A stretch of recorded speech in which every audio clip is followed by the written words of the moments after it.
Welcome to special debate. This is Satish. మావోయిస్టుల ప్రస్థానం అంతిమ దశకు చేరుకుంది. ఇవాళ తెలంగాణ డీజీపీ ముందు అగ్రనేతలు తిప్పిరి తిరుపతి అలియాస్ దేవ్జీ, రాజిరెడ్డి, బడే చొక్కారావు, నరసింహారెడ్డి లొంగిపోయారు. ఇక మిగిలిన ఏకైక అగ్రనేత గణపతి నేపాల్లో తల దాచుకుంటున్నట్లు డీజీపీ చెబుతున్నారు. దీంతో ఆపరేషన్ కగార్ ముగింపుకొచ్చినట్టేనా? మావోయిస్టుల లాంగ్ మార్చ్ ముగిసినట్టేనా? ఇదే వాటి స్పెషల్ డిబేట్. మనతో పాటు పాల్గొంటున్నారు మాజీ మావోయిస్ట్ జంపన్న గారు, అలాగే మరికాసేపట్లో రిటైర్డ్ పోలీస్ అధికారి రెడ్డన్న గారు డిబేట్లో జాయిన్ కాబోతున్నారు. జంపన్న గారు, మీ పార్టీకి సంబంధించి, మావోయిస్ట్ పార్టీకి సంబంధించి గత 2-3 సంవత్సరాలుగా, స్పెసిఫిక్గా చెప్పుకుంటే గత ఏడాదిగా, గత 6 నెలలుగా ఎదురవుతున్న ఎదురు దెబ్బలు మనం చూసాం. భారీగా నష్టం జరుగుతోంది, చాలామందిని కోల్పోయారు, అలాగే భారీ సంఖ్యలో లొంగుబాట్లు కూడా జరిగాయి. అయితే గత 2 నెలలుగా దేవ్జీ ఎక్కడ అన్న చర్చ బలంగా సాగింది. హిట్మా ఎన్కౌంటర్ అయిన తర్వాత దేవ్జీ కూడా పోలీసుల అదుపులో ఉన్నారు, లొంగిపోయారు, లేదంటే ఆయన ఎన్కౌంటర్ అయ్యారు, ఇలాంటి రకరకాల చర్చలు, రకరకాల వార్తలు మీరు అలాగే జేడి లక్ష్మీనారాయణ గారు ఇదే డిబేట్లో పాల్గొన్నారు, నేను నిర్వహించిన డిబేట్లోనే. బట్ ఈరోజు దేవ్జీ అలాగే మల్లారెడ్డి, మరో 2 కీలక మీ పార్టీ నేతలు ఈరోజు లొంగిపోయారు. ముందు దీనిపైన మీ స్పందన ఏంటి? ఒకటి, మీ కాడ అంటే వీడియో రావటం లేదు, అంటే ఏమాత్రం కూడా రావటం లేదు. తర్వాత వాయిస్ కూడా తక్కువ ఉంది. జంపన్న గారు, ఇది జూమ్, వీడియో రాదు సార్. వీడియో రాదు, ఆడియో వినిపిస్తుంది సార్. మీ ప్రశ్న ఏంటి?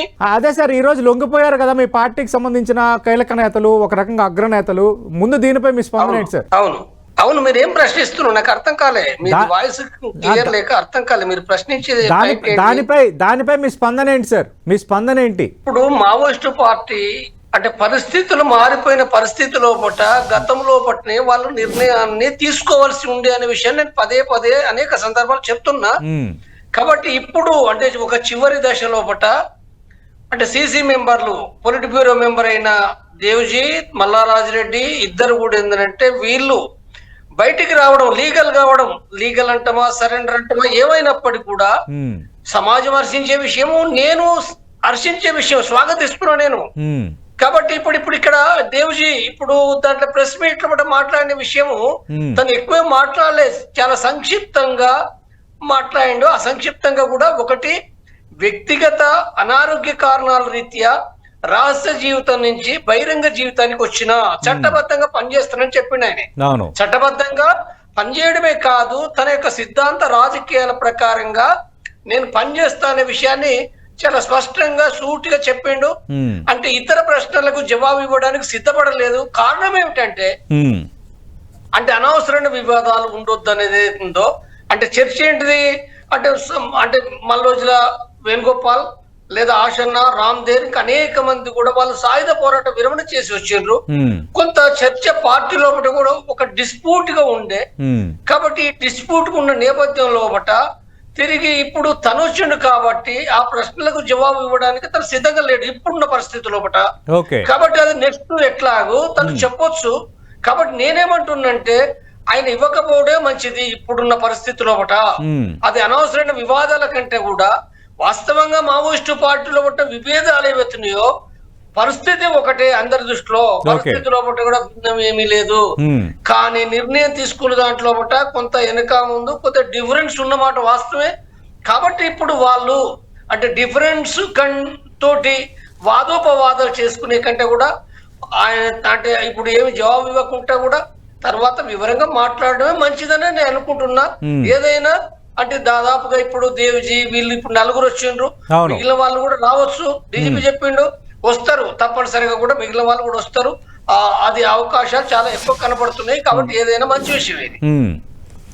అంటే జంపన్న గారు, అప్పుడు మల్లోజులతో పాటు మరికొంతమంది లొంగిపోయిన నేపథ్యంలో చాలా చర్చ జరిగింది. అంటే వీళ్ళు ఉద్యమానికి ద్రోహం చేశారు అని, కొందరు లొంగిపోరు అన్న చర్చ బలంగా జరిగింది. మీరు అన్నట్టుగా పార్టీలో 2 రకాల అభిప్రాయాలు బయలుదేరాయి. కానీ లాస్ట్కి ఇంకా దేవ్జీ, మల్లారెడ్డితో పాటు మరో 2 అగ్రనేతలు ఈరోజు లొంగిపోయారు. అంటే ఇంకా లొంగిపోవడమే శరణ్యం అనే ఒక డెసిషన్కి వచ్చేసారా? ఇంకేమీ చేయలేమన్న ఒక కన్క్లూజన్కి వచ్చేసినట్టేనా? ఇప్పుడు పరిస్థితులు ఎప్పుడో అవి మారిపోయినాయి, సాధ్యం కాని పరిస్థితే. కాదు కాబట్టి ఏంటంటే తొందరపడి అంటే వాళ్ళు మాట్లాడుకొని కరెక్ట్ నిర్ణయించుకుంటే అయిపోయే విషయాలు. కానీ అవి జరగలేదు. సోను, ఆశన్న ఇతరులు వాళ్ళు వచ్చేసిండ్రు. వాళ్ళు ప్రకటన చేసినప్పటికీ వాళ్ళకి తర్వాత ప్రాక్టీస్ లో స్పష్టంగా అర్థమవుతున్నది కాబట్టి అర్థమైన నేపథ్యంలో వాళ్ళు రావాల్సిందే వచ్చిండ్రు. కాబట్టి ఇప్పుడు ద్రోహం అనే చర్చ అది ఉపయోగం లేని చర్చ అనే విషయాన్ని కూడా నేను మొదటి చెప్తున్నా. ద్రోహం ఎవరికి చేసిండ్రు? ద్రోహం అనేది చేయడం అనేది వాస్తవంగా ఇవాళ సమాజంలో సాయుధ పోరాటం అనేది ఉందో అది సాధ్యం కాదు. ఆ రూపంలో ప్రజలను ఆర్గనైజ్ చేయలేరు, కమ్యూనిజాన్ని ప్రచారం చేయలేరు, అసలు ప్రజా సంఘాలు పెట్టలేరు. చివరికి పార్టీ అస్తిత్వమే ఒక ప్రమాదకరమైన పరిస్థితుల. ప్రమాదం అంటే ఏముంది చూస్తున్నాం కదా, సంవత్సర కాలంలో ఎంతమంది చనిపోయినరో. కాబట్టి ఇలాంటి పరిస్థితులు వీళ్ళు కూడా నెల, 2 నెలలు, 4 నెలలు అందరూ కూడా చనిపోయే పరిస్థితి ఉంది. కాబట్టి సరైన నిర్ణయం తీసుకోవడం అనేది జరిగింది. కాబట్టి ద్రోహాల చర్చ ఏదైతుందో అది ఫుల్ స్టాప్ పడుతుంది. ఇంకెవరైనా ఒకరిద్దరు మాట్లాడినా దానికి ఏమీ అర్థం లేదు. ద్రోహం కాదు ఇది, వాళ్ళు రావడం సరైనది. అది అంటే కేంద్రం చేపట్టిన ఆపరేషన్ కగార్ మార్చి నెలాఖరు కల్లా మావోయిస్టులు లేకుండా చేస్తాము, మావోయిస్ట్ రహిత భారతదేశం కనిపించబోతుందని హోంమంత్రి అమిత్ షా ఒక ప్రకటన చేశారు. ఇంకా దాదాపు ఆ పరిస్థితికి వచ్చినట్టేనా, ఇంకా లేదంటే ఇంకా లొంగిపోవాల్సిన కీలక నేతలు, లొంగిపోవాల్సిన క్యాడర్ ఇంకా ఉందంటారా? నేను కగార్ ఆపరేషన్ సంబంధించింది మొదటి చెప్తున్నా. శాంతి చర్చల కమిటీ పెట్టినప్పటి నుంచి 2025 మార్చిలో పెట్టినప్పటి నుంచి కూడా శాంతి చర్చలు జరగాలి, ఈ చంపుకోవడాలు అనేది ఉండకూడదు, ఎన్కౌంటర్లు ఉండకూడదు అనే విషయం ప్రభుత్వము చర్చలకు పిలవాలనే విషయం చెప్పిన నేనే కాదు, చాలా మంది శాంతి చర్చల కమిటీ నాయకులు, ప్రజాస్వామికవాదులు అనేక మంది దేశవ్యాప్తంగా చెప్పారు. కానీ ప్రభుత్వం పెడచెవిన పెట్టి ఎన్కౌంటర్ చేయడం అనేది ఉందో విపరీతంగా జరిగింది అది. కాబట్టి అది సరైన విధానం కాదు. అది ఏ రకంగా అది విజయం సాధించవచ్చు కాక, కానీ అది సరైన విధానం కాదు. ఏమైనప్పటికీ కూడా సరే, ఒక పరిస్థితిలో అంటే మావోయిస్టు పార్టీ కూడా తన యొక్క విధానాల్ని సమీక్షించుకునే దాంట్లో అది లోపం జరిగింది అది. కాబట్టి ఏమైనప్పటికీ వచ్చే వాళ్ళు ఏవైతుందో వచ్చిండ్రు. కాబట్టి ఇప్పుడు ఏదైతుందో ఇప్పుడు ఉన్నది, ఇప్పుడు ఇవాళ వచ్చిన వాళ్ళు అంటే ఏ రకంగా వాళ్ళు ఉద్యమాల్ని నిర్మిస్తారు, ఏ రకంగా వాళ్ళు ముందుకు తీసుకుపోతారు అనేది వాళ్ళ ముందున్న ఒక తక్షణ కర్తవ్యం. అది చూడాల్సిందే మనం. ఓకే, జంపన్న గారు మీరు లైవ్లోనే ఉండండి సార్. ప్రస్తుతం డిబేట్లో జాయిన్ అవుతున్నారు మాజీ పోలీస్ ఉన్నతాధికారి రెడ్డన్న గారు. రెడ్డన్న గారు నమస్తే సార్. నమస్కారం అండి. రెడ్డన్న గారు, మనం చూసామంటే గత 3 సంవత్సరాలుగా కొంత మావోయిస్టులకు ఎదురు దెబ్బలు తగులుతూనే ఉన్నాయి. ఇప్పుడు జంపన్న గారు లాంటి ఉద్యమకారులు చాలామంది లొంగిపోవాలి, లేదంటే మనం ఇక్కడ పులి స్టాప్ పెట్టాలి, పరిస్థితులు బాగోలేదని చెప్పినా కూడా లేదు. ఏ విధంగా ఎవరైతే లొంగిపోయారో వాళ్ళందరినీ ద్రోహులుగా, ఉద్యమ ద్రోహులుగా అదే మావోయిస్టులు 2 వర్గాలుగా విడిపోయి రచ్చ జరిగిన సందర్భం. కానీ ఫైనల్గా ఇప్పుడు దేవిజీ లాంటి కీలక నేతలు కూడా ఈరోజు లొంగిపోయారు. ఇంకా లొంగిపోవాల్సిన సంఖ్య 1000 మీద లెక్క పెట్టచ్చు. మీరేమనుకుంటున్నారు? ఆపరేషన్ కగార్ ముగింపుకు వచ్చినట్టయినా, ఇక ఇది ఒక మహా ప్రస్థానమైన అనుకోవచ్చా మావోయిస్టుల వ్యవహారం ఇక్కడ? ఇప్పుడు సమయముతో పాటు ప్రజలతో పాటు ప్రభుత్వాలు అనుగుణంగా నడుస్తూ ఉంటాయి. ఒక రకంగా ఇప్పుడు ఒకప్పుడు మనకు టెలిఫోన్ అందుబాటులో ఉండేది కాదు, రహదారుల వ్యవస్థ ఉండేది కాదు, ప్రజలు చైతన్యవంతం చదువుకోలేదు, ప్రజలకి ప్రపంచంలో ఏం జరిగేది తెలిసేది కాదు, అన్యాయాలను ఎదిరించే ఉన్నాయి. అటువంటి పరిస్థితుల్లో అనుగుణంగా నిజంగానే అప్పుడు వచ్చిన ఈ మూమెంట్ ఏదైతే నక్సల్బరీ మూమెంట్ ఏదైతే ఉందో ఆ కాలానికి ఇది అవసరము. ఎందుకంటే చాలా మంది భూస్వాములు కానివ్వండి, మిగతా వాళ్ళు కానివ్వండి, వాళ్ళు చాలా విధాలుగా ప్రజల్ని ఇబ్బంది పెట్టిన సందర్భాలు. అప్పుడు ఉద్యమం యొక్క అవసరం చాలా ఉండేది. పోను ఏమైందంటే మీకు రహదారులు పెరిగాయి, అదేవిధంగా కమ్యూనికేషన్ పెరిగింది. ప్రపంచంలో ఇప్పుడు చూడండి, మీరు 10 ఏళ్ల క్రితం ఎక్కడైనా, 20 ఏళ్ల క్రితం ఎక్కడైనా ఏమైనా జరిగితే అది ఎవరికి తెలిసేది కాదు. 1 ఇయర్ పాటు 2 ఏళ్ళలో పట్టేది, అంతవరకు కూడా తెలిసే పరిస్థితులు లేవు. ఇప్పుడు అట్లా కాదు. ఇక్కడ ఏ మూల ప్రాంతంలోనైనా ఎవరికైనా చిన్న అన్యాయం జరిగినందంటే electronic media, print media, social media కూడా ఎక్కువస్తుంది. అదే కాకుండా ప్రతి ఒక్కళ్ళ చేతిలో కూడా ఒక సెల్ ఫోన్ బాంబు ఉంది. ప్రతి ఒక్కళ్ళు ఇప్పుడు భారతదేశంలో ఎంతమంది దగ్గర సెల్ ఫోన్ ఉన్నాయో అందరూ కూడా సో అన్యాయం ఎక్కడ జరిగినా ప్రజలకు తెలియపరిచేటువంటి సందర్భాలు కోకొల్లలు ఉన్నాయి. సో అప్పట్లో నక్సలైట్ మూవ్మెంట్ ఎందుకంటే అవసరం ఉండేది, అన్యాయాలను ఎదిరించడానికి ఒక అపూర్వ శక్తి లాగా పనిచేసింది. అది పోను డిటీరియేట్ అయింది. దానికి కారణం ఏమంటే ప్రభుత్వాల నుంచి అందాల్సిన ఫలాలు పూర్తిగా అందకపోయినా మొదటితో పోల్చుకుంటే చాలా వరకు నయం. అదే విధంగా పెత్తందారి అదే భూస్వామి వ్యవస్థ చాలా వరకు తగ్గిపోయింది. సో ఈ కారణానుగుణ్యంగా అదే కాకుండా ఎక్స్ట్రీమిస్ట్ ఆర్గనైజేషన్లో ఏమైందంటే తుపాకీ గొట్టంతోనే రాజ్యాధికారాన్ని పొందాలి అనేటువంటి ఒక ఆలోచన. అది మామూలుగా మొదటి నుంచి కూడా ఈ ప్రజాస్వామ్యవాదులు మనం ప్రజాస్వామ్య రాజ్యంలో ఉన్నాం, ప్రజాస్వామ్యాన్ని అనుసరిస్తున్నాం. సో అటువంటి పరిస్థితుల్లో ప్రజాస్వామ్యం వాళ్ళని కూడా కోరేదేమో వాళ్ళు కూడా మంచి వ్యక్తులే, మంచి సమాజానికి మంచి చేయాలనేటువంటి ఉద్దేశమే. కాకపోతే ఉద్దేశములో పాలించుకునేటువంటి ఇది పద్ధతి ఏమైతే ఉందో అది మంచిది కాదు.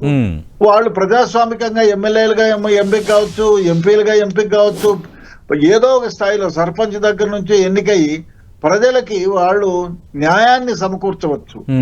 అందరూ కూడా అదే కోరుకుంటాడు. హింసతో న్యాయాన్ని సమకూర్చలేము, బాపెట్టి చేయలేము. అదే విధంగా కాలం మారిపోయింది.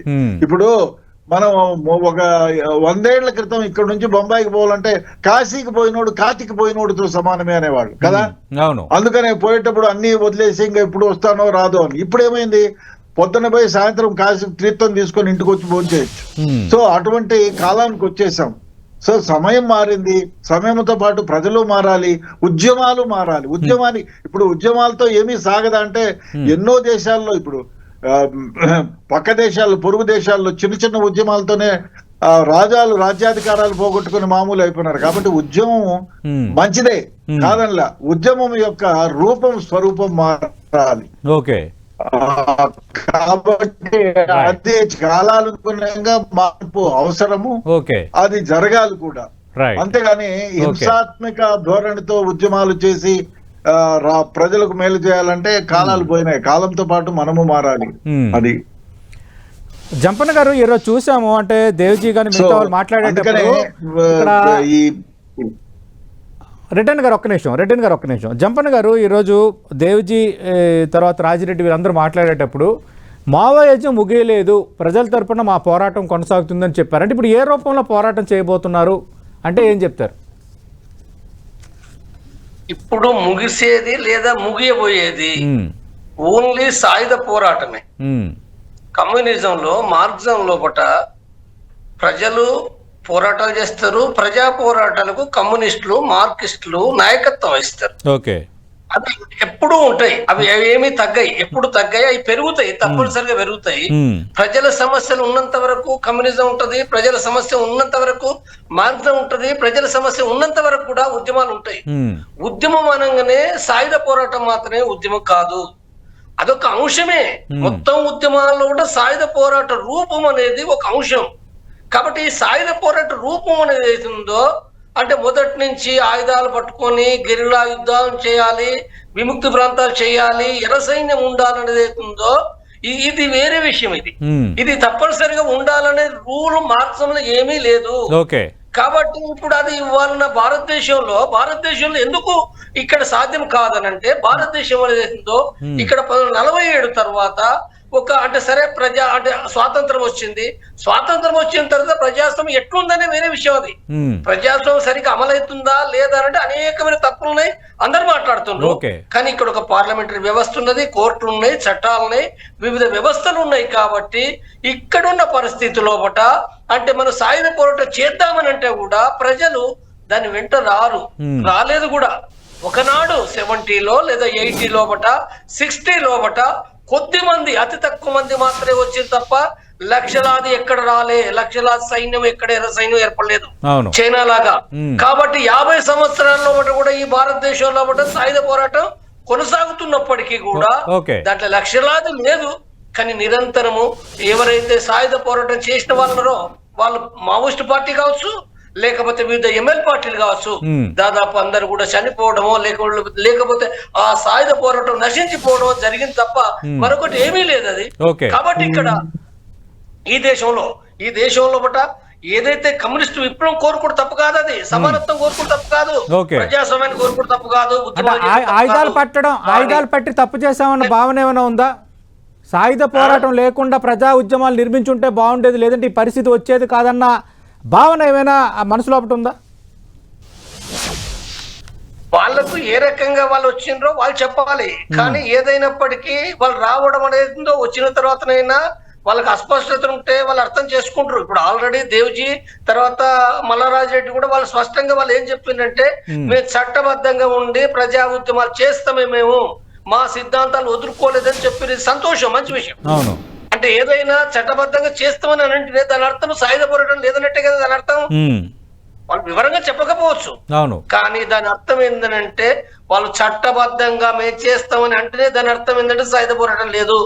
కాబట్టి ఎవరైతే దాన్ని ప్రభుత్వాలైనా ఇదే కదా అభినందించే విషయం. అది ప్రభుత్వాలు అభినందించే విషయం ఏంటంటే చేయలేదు అది. ఇప్పుడు ప్రభుత్వాలు ఏంటంటే నువ్వు ఆయుధాలు పట్టుకున్నావు కాబట్టి నేను నా బలగాలు పంపుతున్నా కాబట్టి నేను ఎన్కౌంటర్ చేస్తున్నట్టుది. మరి ఇప్పుడు ఏం చేస్తారు? చేయలేరు కదా. నువ్వు ప్రచారం చేసుకో. ఇప్పుడు మావోయిజం పోతుందా లేదా అనేదో, మావోయిజం అనేది ఒక సిద్ధాంతం, లేదా మార్క్సిజం అనేది ఒక సిద్ధాంతం, లెనినిజం అనేది ఒక సిద్ధాంతం. ఈ మూడు సిద్ధాంతాలు ఒకటే, మార్క్సిజంలో భాగమే.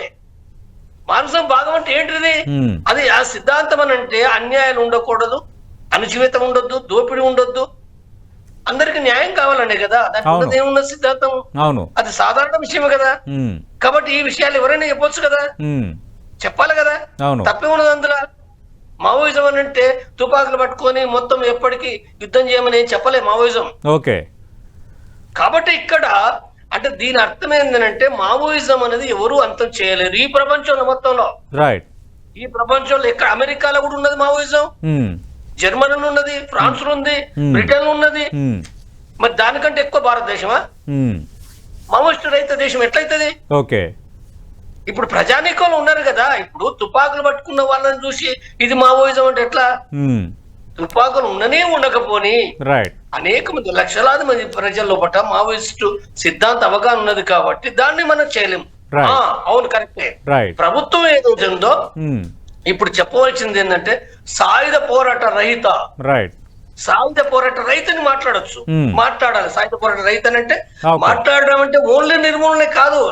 సరే, కొంతమంది చంపినరు, కానీ చేయవలసిన డ్యూటీ ఏంటంటే ఇప్పటికీ కూడా అది ఆర్థిక, రాజకీయ, సామాజిక సమస్య గుర్తించి మరి అక్కడ ఇప్పుడు ఆదివాసులకు సంబంధించిన సమస్యలు పరిష్కరించాలి కదా, దళితుల సమస్యలు పరిష్కరించాలి కదా, రైతులే పరిష్కరించాలి కదా, కార్మికులే పరిష్కరించాలి కదా. ఈ పరిష్కరించకపోతే ఏమైతుంది? అది తిరుగుబాటు భావాలు ఓన్లీ సాధారణ చట్టరూపమే కాదు, అవి ఏ రూపంలో పోతాయో నేనేమి దాన్ని ప్రోత్సహించను, కానీ అవకాశాలు మాత్రం అక్కడ ఉన్న విషయాలు మనం గుర్తించాలి. ఖచ్చితంగా. రెడ్డన్న గారు, అంటే ఈ పరిణామాలు ఎలా అర్థం చేసుకోవాలి సార్? అంటే ఆపరేషన్ కగార్ మార్చి నెలాఖరుకు టార్గెట్ పెట్టుకుంది కేంద్రం. దాదాపు ఇక ఓకే, మావోయిస్టులకు సంబంధించి మావోయిజం ఎప్పుడు అంతం కాదు, కానీ ఎక్కడ కూడా మావోయిజంలో, మార్కిజంలో కానీ ఆయుధాలు పట్టాలని ఎక్కడ చెప్పలేదు. అది ఒక కారణమే. బట్ అదే ఇక్కడ వరకు వచ్చింది. కాదు సార్, ముగింపుకు వచ్చినట్టేనా మొత్తం? మీ అంచనా ఏంటి సార్ రెడ్డన్న గారు? ఒకటి ఏమిటంటే ఇప్పుడు ఉద్యమం తిరుపతి కానివ్వండి, ఆ తర్వాత మల్లాజీ రాజిరెడ్డి కానివ్వండి, నరసింహారెడ్డి కానివ్వండి, ఇంకోళ్ళు ఇవాళ సరెండర్ అయిన వ్యక్తి కానివ్వండి, వీళ్ళందరూ కూడా సరెండర్, అదే ప్రముఖులందరూ సరెండర్ అయిపోయినారు. ఇంకా మహా ఉద్యమంలో మిగిలిన 100-25 మందో లేకపోతే 200 మందో 300 మంది ఉంటే వాళ్ళు కూడా సరెండర్ అయిపోతారు. డెఫినెట్ గా ఉద్యమము ఇప్పటికి ముగిసినట్టే. ఈ ఉద్యమం అంటే సాయుధ పోరాట దళ ఉద్యమం ముగిసినట్టే. ఇక వేరే ఉద్యమాలు రావచ్చు, చెప్పలేము. ఇప్పుడు ఎక్కడైతే అన్యాయం జరుగుతుందో, ఎక్కడైతే దోపిడీ జరుగుతుందో, ప్రజాస్వామ్యాన్ని విలువ ఇవ్వకుండా పోతారో అక్కడ డెఫినెట్ గా క్వశ్చనింగ్ అథారిటీ ఉంటుంది ఇవాళ కాకపోయినా రేపు. అంతేగాని సాయుధ పోరాటము, సాయుధం అంటే హింసాత్మకంగా తుపాకీ పట్టంతోనే రాజ్యాధికారాన్ని సాధించాలనేటువంటి వ్యవహారం అదే మీరు అన్నట్టుగా తుపాకీ కొట్టంతో రాజ్యం సాధించాలన్న ఏదైతే ఆ సిద్ధాంతాన్ని కాలం చెల్లినట్టే. రైట్, రెడ్డన్ గారితో మళ్ళీ మాట్లాడదాం. ఇంకో విషయం ఏమంటే ఇప్పుడు 1970లో గాని 80లో గాని ఉద్యమం అంటే వెనకాల పోయి మహామేధావులు, చదువుకున్నోళ్ళు, డాక్టర్లు అందరూ కూడా జాయిన్ అయినారు. అవును, రైట్. రెడ్డన్ గారు కొంత సమస్య ఉంది, మళ్ళీ మాట్లాడే ప్రయత్నం చేస్తాను.